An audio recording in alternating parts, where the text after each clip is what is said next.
and welcome to ZadovApproves. Today we have our guest from Denmark, Bernt. Hello. So welcome to our channel. Thank you. And today Bernt gonna tell us about his light bug-out bag. He's having it not very light, but it's not super heavy one. And we're gonna see what's inside. So let's start with a backpack, I believe. Yes. So this is like, first of all, this is like a work in progress because I just started a couple of days ago downsizing because I have a very large bug-out bag and I needed something in a more decent size so I could actually bring it everywhere. Like if I go hunting or if I just go for a run in the forest, I wouldn't want to bring my huge backpack. So anyway, this backpack is from High Ground Gear. It's sort of an expensive bag and you can do with way less. I just had this and thought I wanted to try it out. It has some features that I really like because I like to divide my stuff up into essentials so I can basically drop the bag and still have what I need. And the funny thing about this one, and I'm just gonna put it on.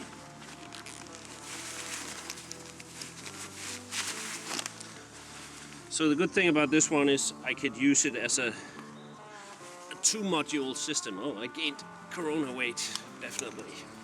So I could use it as a two-piece modular system because it comes with the hip belt is also serving as a molly belt, and I would usually have my survival kit here, which I'm gonna get into, and then on the other side I would have my water bottle and a small IFAK with just the basic stuff. So meaning that if I would have to bail out and run really fast or crawl up and down in trees and ladders and whatnot, I can just detach the backpack and I would still have my essentials on the belt. So for example, if I want to dump the bag by the camp, I would still have my essentials with me and I'll be able to do almost the same stuff but at a different comfort level because I would have, of course, have less stuff than if I carried the backpack. So how you detach it? So basically I just click those and then it comes off. Ooh. It doesn't have a lot of real estate compared to a normal molly belt where you would have molly on the back as well, because of course you can't have something in between the backpack. So you only have the sides. So you have for a decent size survival kit, and then of course a pouch with a canteen and a little cup where you can boil water in, and then a very small IFAK. But then you're set to do a whole bunch of stuff in a normal setting where it's not minus 20 degrees. So what's in the backpack then? We're gonna get to that. There's just another thing as well. It comes with a very lightweight frame of these lightweight rods. It takes off some of the strain, but also it's shaped in a manner that it fits your back really well. However, I was out running with it the other day, and those are not particularly comfortable. And I'm not a skinny guy, so I would assume that skinny guys would have even more issues with these things. So I'm probably either gonna pat them or try something else. But the main thing about the backpack, as I said, is the whole feature about being able to take off the molly belt and just go from there without the big load, so to speak. So let's get into what's in it. Things that has to be readily available. Water. If I could choose from either having a hydration bladder or a water bottle, I'll always go with the water bottle. It's easier to fill if you get by a little creek or something, and easy to pour on if you have burns from the fire or whatever, you have to clean out a wound or something. Preferably you can have both, because if you have a hydration bladder, you tend to be able to drink more and remember to drink because it's easy. But if you can only choose one, it's gonna be the bottle. On the other side is something new that I purchased recently just to try it out. It's a K-bar. I think it's called a backpack fisher or backpack caster or pack caster or whatever. You can find it on K-bar's webpage.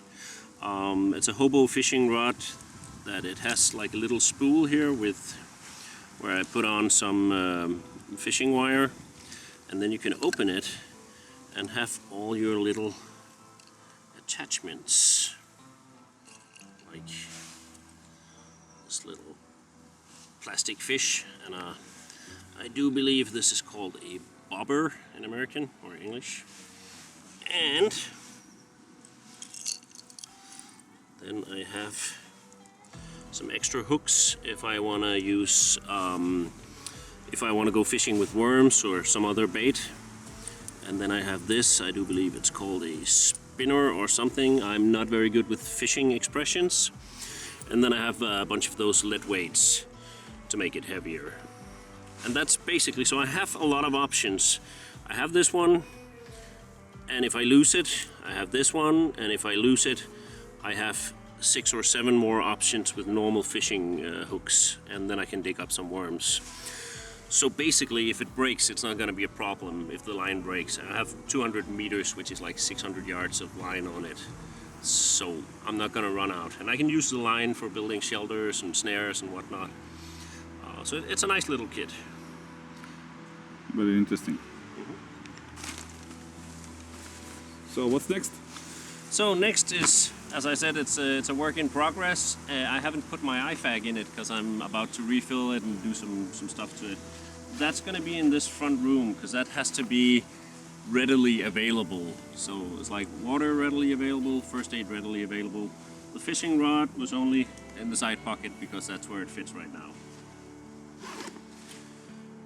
Then it has these two, so I can open up and have something like a jacket or mission-specific gear. Like if I'm planning on doing something really particular, then I can add that on. But the basic load is always going to be the basic load, and this is just going to be for add-ons for specific situations. So you can fit helmet in that one. I can. Hat in it. Yep. Whatever, jacket and Exactly. axe on. Yeah, or if I was doing filming, I could have like a small Pelican case with all my camera equipment. That would be pretty safe there as well. So fast grab and go. Fast grab and go. Exactly, yeah. So that's, yep. And the main compartment. So as I said, this was gonna fit on the belt, so it's readily available if I want to dump the bag. This is also supposed to be in a molly pouch on the other side of the belt. So these would not take up space in the actual backpack. The reason I go for these, again, if I had to choose between these two, which I don't because I carry 2 liters of water always, I would choose this one because I can cook in this. And by cooking I mean I can also clean water by cooking it. And it's very old school, but it works. Like if it isn't broken, don't fix it. My little snack pack. I have to refill that because I was out running the other day. Something that's easy to eat, and coffee. Always coffee. Coffee is not only energy and coziness, it's a moral thing. Like being able to have coffee in the morning, it's a good beginning of the day, and then you have like the psychological resources to be happy and functional. I was very deep about coffee. My gloves, I always have, except that this is work in progress, I always have a pair of medium gloves, not too light, so they have to be able to withstand some use, and not too thick, so I can still be able to function with my hands. Then I would always carry a hat as well, like a woolen normal hat.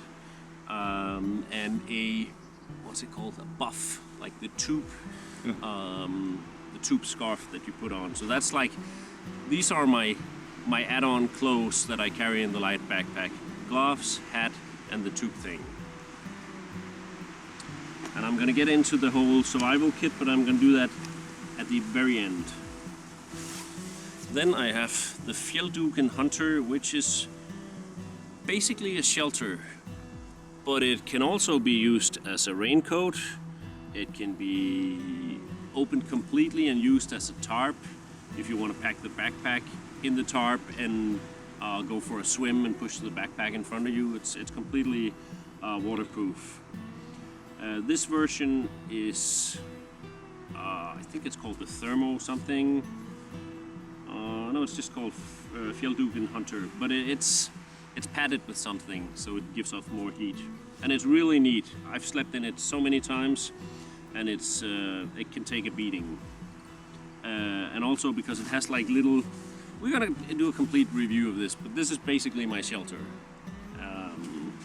And then as a sleeping bag, I have something that matches this pretty well. It's sort of like a summer sleeping bag, but it's also wearable.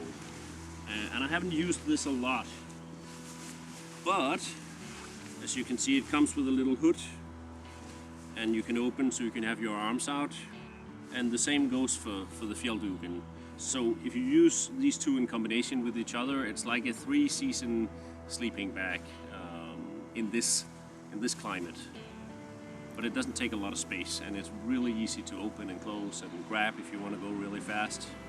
So I like that setup, definitely. These ones are expensive as hell for some reason, but there might be other options out there. I don't know. I got this in a trade. I do a lot of buying and selling stuff, and it made sense for me to keep this because it is very specific, and as I mentioned, it really matches the Fjellduken shelter.